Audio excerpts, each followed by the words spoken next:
और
देखिए आज के सप्तम दिवस की कला प्रारंभ हो रही है, हो चुकी है।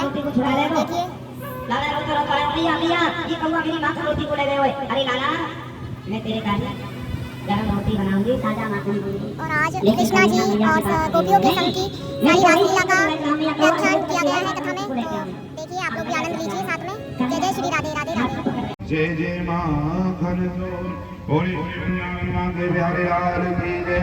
श्री सद्गुरुदेव भगवान की जय। श्री वेदव्यास जी महाराज की जय। श्री सुखदेव जी महाराज की जय। श्री परीक्षित जी महाराज की जय। श्रीमद् भागवत महापुराण की जय। वस्ती माता की जय। सत्य सनातन धर्म की जय। जय जय श्री राधे, जय जय श्री राधे, जय जय श्री राधे। सर्वप्रथम मैं अपने प्राणदास श्री सद्गुरुदेव भगवान के चरण कमलों को हृदय में विराजमान करते हुए प्रणाम करता हूँ। सद्गुरुदेव भगवान अपना शुभ आशीर्वाद प्रदान करें। परम पूज्य श्री वेदव्यास जी महाराज, श्री सुखदेव जी महाराज, श्री परीक्षित जी महाराज को मैं प्रणाम करता हूँ। आपसे इसे प्रार्थनाएं। और यहाँ पर भक्तजन आए हैं, उनका सम्मान किया जा रहा है महाराज जी द्वारा।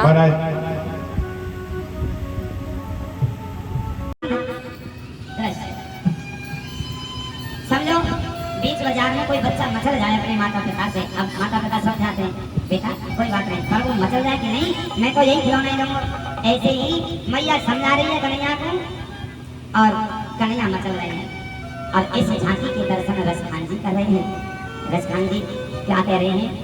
धोरी धरे अंग सोहत श्याम जो कैसी बनी सिर चुनर जोटी खेलत खात फिरे अंगना पग पैजनी बाजत पीरी कछोटी या छलको रसखान बिलोकते और बारित का कलाविध कोई काग के भाव कहाँ कहिए हरी हाथ सुने गयो माखन लोटी। काग के भाव कहाँ कहिए हरी हाथ सुने गयो माखन रोटी। आप सोसाइटी में सबके सामने कथा का प्रोग्राम होता है अक्टूबर में। अक्टूबर में होता है और वैसे हमारे भाई हैं सेनवा से कुछ घर निकल कर अंधेरा में आ गए हैं। राधा रानी की तपस्या करेंगे तो वहीं से हमारे भाई साहब जी हैं बहुत करते हैं।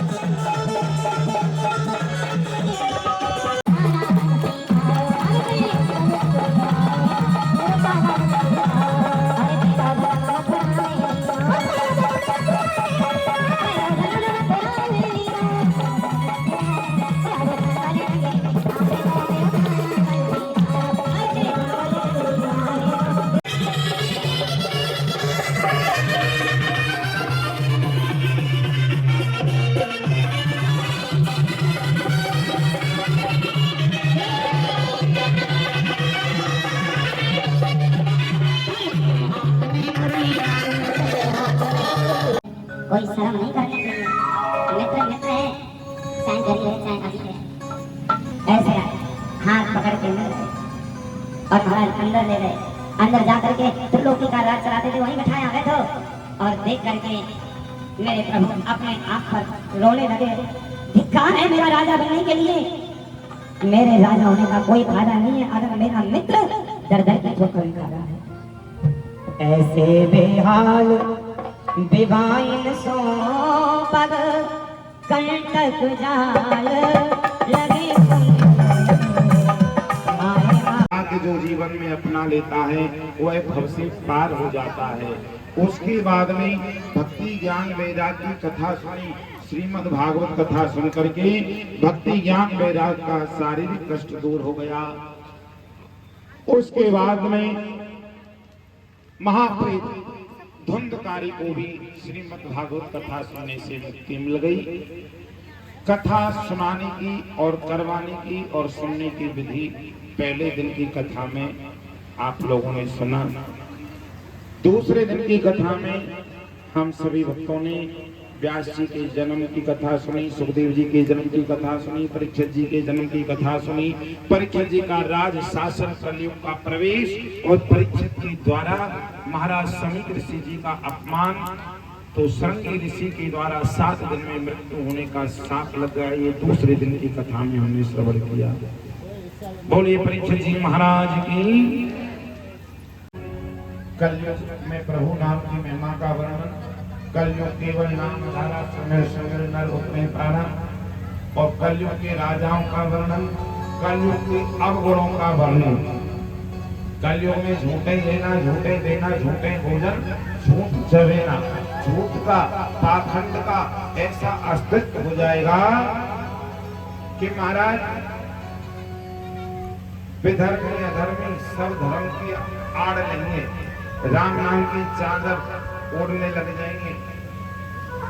रावण आए जल्दी के वेशा, रावण ने जब मैया जानकी जी का हरण किया तो भी राम नाम रूपी चादर का उपयोग किया, तो पाखंड भी चल जाएगा। महाराज पहले हमने सृष्टि वर्णन की कथा, उसके बाद में मनु जी महाराज की आकृति, प्रसूति, देवहूति, तीनों कन्याओं के वंश का वर्णन सुना, सती चरित्र, ध्रुव चरित्र। उसके बाद में भूगोल खगोल का वर्णन, जड़ भरत की कथा, पृथु का चरित्र, आग्नेन्द्र का चरित्र, पुरंजन का उपाख्यान, अजामिल उपाख्यान और प्रहलाद चरित्र और वामन भगवान की सुंदर झांकी के दर्शन हमने तीसरे दिन की कथा में किए। बोलिए वामन भगवान की जय। चतुर्थ दिवस की कथा में हम सभी ने वामन भगवान के चरित्र को विस्तार से श्रवण किया। फिर समुद्र मंथन की कथा, गजेंद्र उपाख्यान, सत्यव्रत जी महाराज की कथा और भगवान श्री राम जी का चरित्र श्रवण किया। और उसके बाद में कृष्ण जन्म महोत्सव हमने चौथे दिन की कथा में बड़ी धूमधाम से मनाया। बोले नंद के लाला की, रामचंद्र भगवान की। पांचवें दिन की कथा में हमने गोकुल की लीला, बधाई उत्सव और अनेकों प्रकार के दैत्यों को समाप्त किया। पूतना का उद्धार, अघासुर का उद्धार, भगवान भोलेनाथ का आना और उसके बाद में फिर श्री गोवर्धन धाम में पहुंच करके गिरिराज महाराज की पूजा हम सभी भक्तों ने मिलकर के पांचवें दिन की कथा में की। बोलिए श्री गिरिराज महाराज की।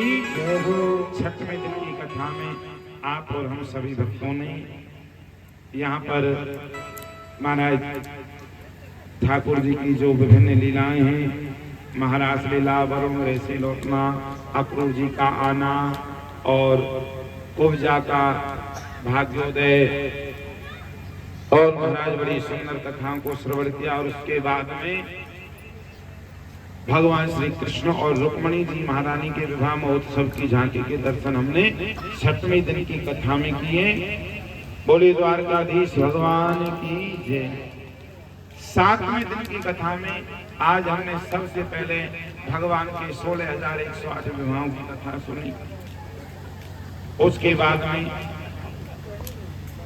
उद्धव गोपी सम्मान, सुदामा चरित्र, कलयुग के अवगुणों का वर्णन, कलयुग में प्रभु नाम की महिमा का वर्णन, दत्तात्रेय जी के 24 गुणों का वर्णन, भगवान भागवत में विराजमान होना, ये कथाएं सब हमने आज सुनी। बोलिए भागवत महापुराण की जय। इसके बाद में परीक्षित जी महाराज ने सुखदेव जी की विदाई करी। सुखदेव जी महाराज अपने धाम को चले गए, परीक्षित जी महाराज अपने घर गए। तो शाम होने को आ रही थी, परीक्षित जी को इंतजार था कि आज तक्षक नाम का सर्प आएगा।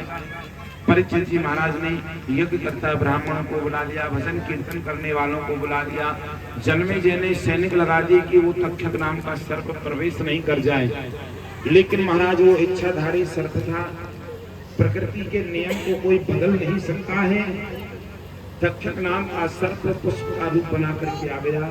परीक्षित जी महाराज संध्याकालीन वेला में ठाकुर जी को पूजन कर रहे हैं। विचार आया, अरे ये पुष्प तो बहुत अच्छा है।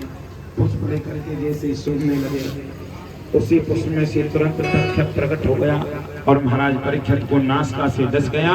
और देखते ही देखते परीक्षित जी महाराज भगवान के परम धाम को चले गए। बोलिए परीक्षित जी महाराज की। उसके बाद में परीक्षित जी के पुत्र जन्मेजय ने खड़े हुए, सबका बहुत महत्वपूर्ण सहयोग रहा है। सबने तन मन धन से सहयोग किया है। सारी व्यवस्थाएं आनंद पूर्वक आप लोगों के द्वारा हो गई हैं और 1 कुंटल आटे की व्यवस्था हो गई है। आलू खूब हो गए है ना जी। और अभी देख लीजिए, अगर यहाँ में काम चल जाए तो ठीक है, नहीं तो एक बार माइक पे बोलने की जरूरत है, कमी नहीं रहेगी कोई भी। पर क्या है, जितना हो जाए सब लोग कल यहाँ पर पधारे और जिनसे मिलने वाले हैं जो प्रसाद, देखो जितने ज्यादा लोगों तक पहुँचे उतना ही बढ़िया है, क्योंकि ठाकुर जी का प्रसाद है। चाहे तुम कितनों भरपेट खा लीजिए, पर शाम को भोजन तो करना पड़ेगा। हाँ, इसलिए प्रसाद ज्यादा लोगों के लिए मिलना चाहिए, ये ठाकुर जी कृपा है। बोलिए बांके बिहारी लाल की जय। आप सभी भक्तजन आरती के लिए खड़े हो जाएं। देखिए हमारे आज की कथा के मुख्य यजमान श्रीमान डॉक्टर मनीष शर्मा जी आगे आ जाए और ऐसे काम करे चलेगा। और हमारे राजेश शर्मा जी और जो भी भाई बहन हैं सब आ जाएंगे आगे आरती करेंगे।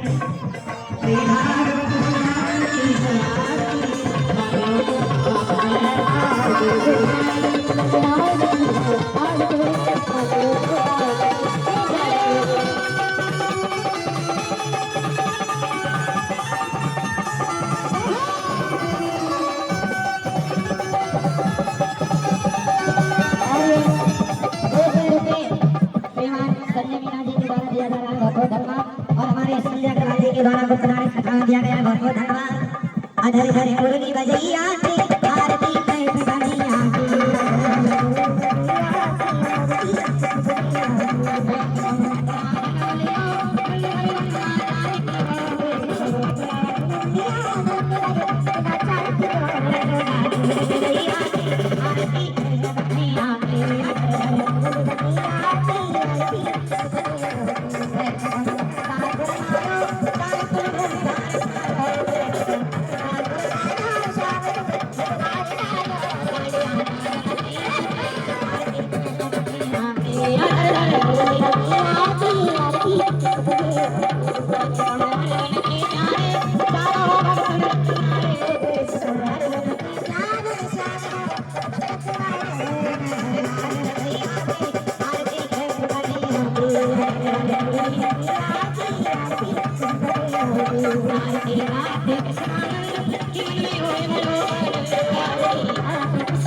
और आज के इस नृत्य के साथ भागवत कथा का समापन यहीं पे 7वें दिन की कथा का समापन हो चुका है। और अब जो है कल हवन हो जाएगा, यज्ञ हो जाएगा और भंडारा हो जाएगा। और ये सप्ताह और ये सप्ताह के 7 दिन बहुत आनंद में पूर्वक गए। जय श्री कृष्णा, राधे राधे।